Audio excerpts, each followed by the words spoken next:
Hey, it's Mike with greenglides.com. I wanted to do a short video here on how to deal with glides, I should say non-green glides, that don't have bridge channels or end channels like a green glide does. Get what you pay for, folks. So you can take the material out, the Teflon, with either a box razor in the holder, of course. Don't work it this way. You're going to cut your finger off. And basically come at the the groove from two angles and kind of slowly whittle away. Or you can take a drill bit and come at it from an angle on the edge channels. Pretty easy. Put your glide in a vise. You don't need to hold it too snug. Don't damage the glide. And with two hands, hold the drill and kind of press down at that angle.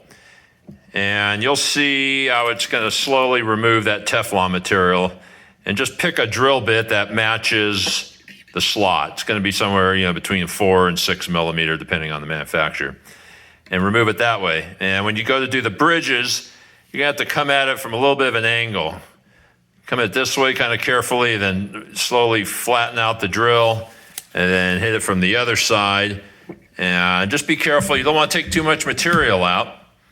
You can see, maybe an eighth of an inch.